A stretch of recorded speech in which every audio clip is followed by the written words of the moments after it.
Eh, Sebagai pembahasan akan saya sampaikan tentang pendahuluan, anatomi telinga, patofisiologi otitis media, kemudian diagnosa, peta laksana awal, dan kesimpulan.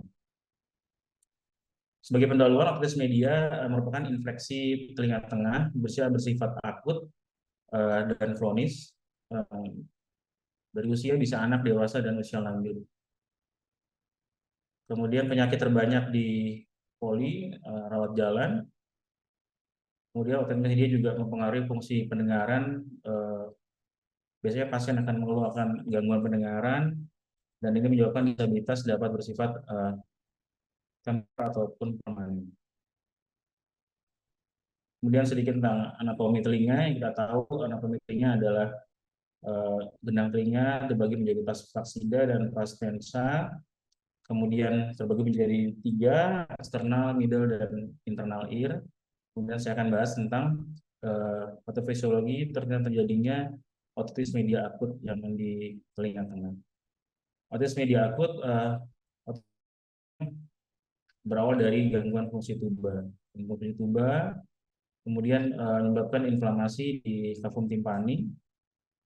Inflamasi tersebut akan menyebabkan penumpukan cairan terjadi karena blokade dari elastos itu. Kemudian penumpukan cairan ini akan mendapatkan sekunder infeksi, terutama dari Pseudomonas aeruginosa, sehingga menyebabkan infeksi telinga tengah. Infeksi telinga tengah mungkin akan menyebabkan perforasi dari benang telinga. Kemudian dari fasenya bisa dibagi menjadi akut dan kronis. Akut di mana perforasi itu kurang dari 2 minggu, kita sebutkan akut, sehingga kita sebut otitis media akut. Namun jika berlanjut sampai kurang dari 2 bulan, maka akan masuk ke fase kronis. Inflamasi tersebut disebabkan dari infeksi telinga tengah. Ini gambaran dari perforasi sebelum perforasi, penumpukan di area kavum timpani karena blokade dari elastos tersebut. Kemudian klasifikasi otitis media sendiri terbagi menjadi dua, akut dan kronis. Pada kali ini saya akan membahas tentang kronis, yaitu adesif dan supuratif. Kemudian supuratif sendiri terbagi menjadi aman dan bahaya. Aman itu tanpa kolesteatom atau kita sebut juga tubotimpanik. Kemudian kalau bahaya kita sebut dan antikoantral. Kemudian diagnosa, jangan lupa kita mengingatkan bahwa ada anamnesis di poli, bahwa kita lihat otori kronik selama lebih dari sama dengan 2 bulan, bisa kambuhan atau terus-menerus. Kemudian jenis sekret yang kita dapat anamnesa adalah bentuknya kental, kekuningan, kehijauan, dan berbau khas amis atau asam. Kemudian pada pasien biasanya ada gangguan pendengaran, dan komplikasi mungkin terjadi jika ada pada pasien dengan imunodeficiency atau pasien yang dengan komorbid lain. Misalnya ada manifestasinya dengan nyeri di belakang telinga, ada fistula, kemudian ada kelumpuhan saraf, telinga berdenging, gangguan pendengaran, dan gangguan keseimbangan. Kemudian tanda-tanda infeksi intrakranial mungkin akan tampak pada nyeri kepala dan mungkin ada muntah. Kemudian pemeriksaan fisik tidak lupa dari kita untuk diagnosa, bahwa kita harus membedakan lihat dari letak perforasinya. Letak perforasi mempengaruhi tipe OMSK, yaitu sentral yang kita bilang di pars tensa. Kita lihat bahwa perforasi ini letaknya di pars tensa dan tidak tampak ada sekret. Kemudian anulus masih utuh. Kemudian perforasi marginal, sebagian anulus mungkin terlibat, kita lihat di sini adanya di marginal atau di atik yang kita bilang di pars flaksida. Kemudian dari diagnosa sendiri dengan pemeriksaan THT kita dapat temui di poli. Kemudian pemeriksaan pendengaran, penala, dan audiometri kita dapat lakukan di poli. Kemudian pemeriksaan sederhana dengan fotofolsular atau dengan high resolusi CT scan tanpa kontras. Kemudian pada pengobatan OMSK yang aktif mengeluarkan cairan, mungkin kita dapat lakukan juga kultur resistensi kuman dari sekret yang kita dapatkan untuk kasus-kasus yang mungkin tidak respon pada terapi yang kita berikan. Kemudian itu sendiri juga untuk tanda OMSK tipe bahaya, kita dapat lihat tanda awal perforasinya ada di marginal atau atik, kemudian tanda lanjutannya ada abses di retro atau fistal di retroauricula, jaringan granulasi di tengah-tengah seperti gambar ini, kemudian kolesteatom pada telinga tengah. Kemudian klasifikasi tipe OMSK sendiri terbagi menjadi tipe aman dan tipe bahaya. Berikut contoh-contoh dari tipe bahaya. Kita bilang tipe bahaya karena ada di kolesteatom, ada tampak kolesteatom di atik, ini di marginal, kemudian di atik lagi. Kemudian tipe aman kita bedakan menjadi aktif dan tenang. Aktif itu berarti masih mengeluarkan sekret. Kita lihat ada di pars tensa. Kemudian sekretnya purulen ya. Kemudian tipe tenang artinya perforasi yang tidak aktif, tidak perlu dilakukan terapi di poli, artinya tidak perlu terapi apapun, tinggal untuk direkonstruksi membran timpani. Dan ini klasifikasi OMSK tipe bahaya. Bahasa kita bagi menjadi dua, komplikasi intratemporal dan intrakranial. Intratemporal kita klasifikasi dengan abses supraostial dengan manifestasi di abses retroauricula atau paresis nefrofasialis, labirintitis, petrositis, dan trombosis sinus lateralis. Kemudian komplikasi intrakranial sendiri kita bedakan dengan abses ekstradura, abses otak, atau meningitis yang disebabkan oleh telinga atau ginik. Kemudian tata laksana sendiri terbagi menjadi dua, pada kasus OMSK, medikamentosa dan pembedahan. Kemudian medikamentosa sendiri yang kita dapat lakukan di poli adalah hindari kontak dengan air, kita bisa berikan edukasi kepada pasien, kemudian cuci telinga dengan peroksida H223% sama setat dengan NaCl 0,9%. Kemudian antibiotik sendiri kita utamakan antibiotik topikal, jenis topikal karena konsentrasi dari topikal sendiri dapat penuh di kavum timpani atau telinga tengah. Biasa kita berikan untuk terapi ofloxacin dan ciprofloxacin. Kemudian sistemik sendiri juga tidak lupa kita berikan pada pasien-pasien yang mungkin ada gangguan metabolik atau imunodefisiensi atau pasien-pasien dengan multiple resisten yang kita obati tidak kunjung baik. Kita bisa berikan pilihan dengan quinolone atau cephalosporin generasi 4, di mana anti pseudomonas. Kemudian pembedahan bisa kita lakukan timpanoplasti atau rekonstruksi dari membran timpani yang diperforasi disebabkan oleh oma.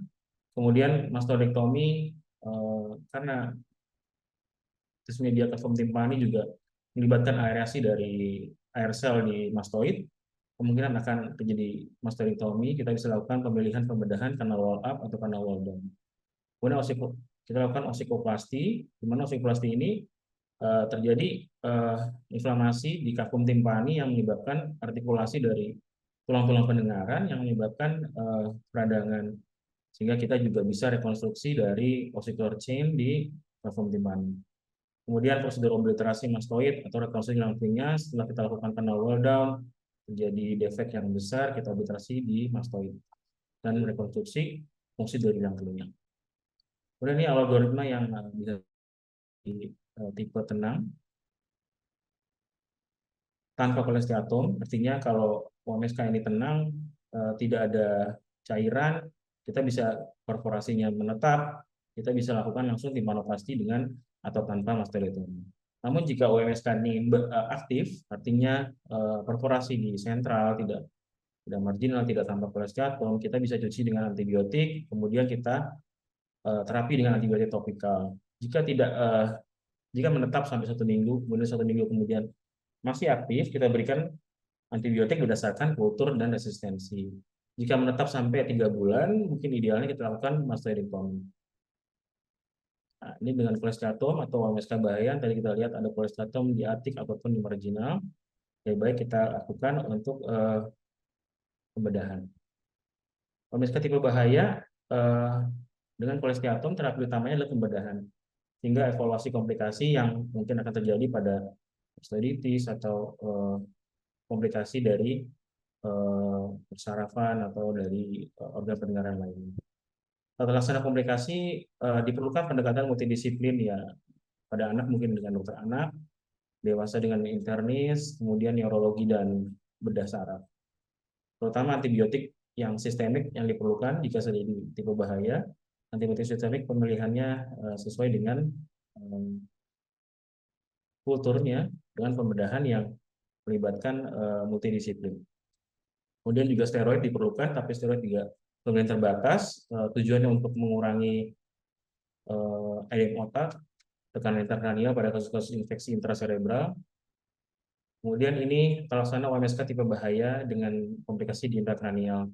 Rawat inap dengan tetap observasi tanda vital, kemudian antibiotik sistemik dengan intravena, golongan generasi 4, quinolone, kemudian pembatasan antara kortikosteroid intravena untuk mengurangi edem otak, dan penggunaannya sangat terbatas tentu dengan disiplin ilmu yang multidisiplin. Artinya kita juga harus kolaborasi dengan departemen lain. Kemudian ini komplikasi intratemporal. Pada intratemporal dosis penanganan yang kita lakukan adalah dengan antibiotik dosis tinggi, kemudian juga dengan pembedahan seperti mastoiditis kita lakukan dengan mastoidectomy, nefros 7 dengan debukasi saraf, kemudian labirintitis kita bisa lakukan mastoidectomy, nefrositis dengan mastoidectomy dan petrosektomi. Kemudian pemilihan antibiotik idealnya juga dengan pemeriksaan mikrobiologi dan tes sensitivitas kuman. Kemudian sampai pada kesimpulan, otitis media kronik sering ditemukan pada praktik kita sehari-hari tentu. Kita akan selalu berinteraksi dengan kasus OMK. Kemudian otitis media kronik pun ini mempengaruhi dari kualitas pasiennya. Kemudian terlaksana berupa medikamentosa atau pembedahan. Kita utamakan dengan medikamentosa dulu. Kemudian terlaksana spesifik untuk masing-masing pasien mungkin berbeda karena kita lihat dari komplikasinya. Karena komplikasinya itu mempengaruhi dari quality of life. Kemudian tata laksana yang tepat yaitu mencegah komplikasi berlanjut dan disabilitas yang permanen dari organ vital telinga. Ini itu yang bisa saya sampaikan. Terima kasih atas kesempatan dan sini. Balik ke MC. Baiklah, terima kasih untuk Dr. Ferdinand untuk penjelasannya. Semoga dapat memberikan insight baru ya untuk kita bagaimana cara diagnosis dan juga penanganan OMSK di praktek kita sehari-hari. Baiklah, untuk para peserta dipersilakan untuk menuliskan pertanyaan atau ingin sharing atau membagikan pengalamannya selama praktek sehari-hari. Dipersilakan ya dokter untuk menuliskan di kolom chat. Dokter Ferdinand, ini ada pertanyaan dari Dokter Firda Ovita Azari. Jika pasien mengalami OMSK kembali setelah melakukan pembedahan nih, apakah pasien itu tuh harus dibedah ulang atau gimana nih dok? Dan berapa lama jarak yang ideal antara pembedahan pertama dan kedua tersebut? Baiklah, untuk Dokter Ferdinand silakan dijawab.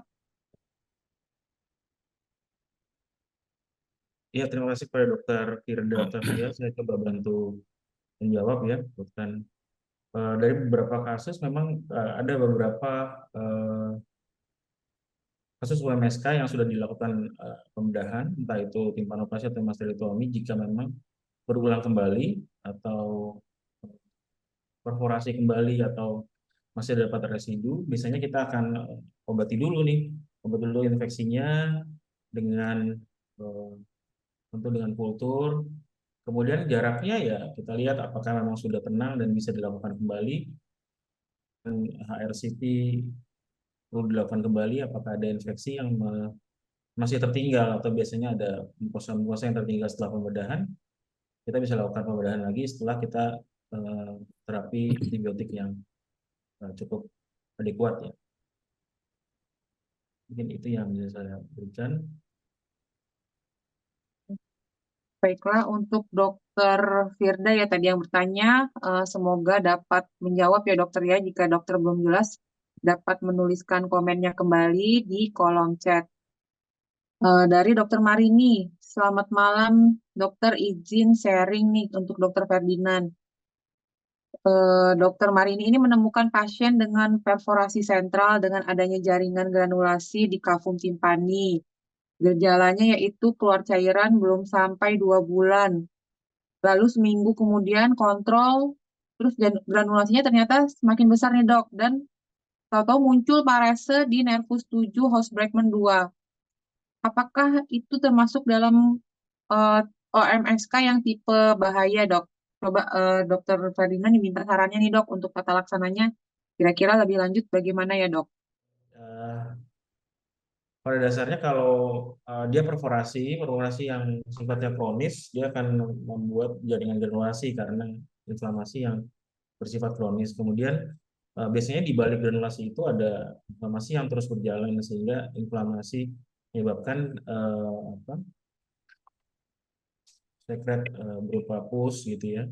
Kemudian inflamasi sendiri akan menyebabkan edem sehingga menekan kepada saraf fasialis. Mungkin terkadang pada anak-anak bisa terjadi uh, Bregman atau cedera saraf ya, tidak sampai putus tapi ya neuropraksi atau tekanan pada saraf sehingga karena inflamasi anak itu. Jadi solusinya memang seperti tadi bagian dari yang saya jelaskan tadi memang harus dilakukan pemeriksaan komplikasi dari intratemporal dengan antibiotik dan pembedahan. Mungkin itu yang bisa saya jawab. Ya, bagaimana ini Dokter Marini ya? Kalau misalnya masih kurang jelas nanti bisa disampaikan di kolom chat ya. Baiklah, untuk terakhir nih ya, karena keterbatasan waktu ini mungkin masukan dari guru kita ya, Dokter Sukirman Sukin. Untuk Dokter Ferdinand ini bagus paparannya ya. Terus Banten ini katanya termasuk yang tinggi nih dok, angka OMSK-nya yaitu sekitar 7%. Eh, dan gimana nih saat ini kondisinya? Apakah ada survei baru? Terus kira-kira adakah saran lanjutan untuk kita semua dalam menghadapi hal ini nih? Karena tadi ya angka OMSK yang lumayan tinggi di daerah Banten.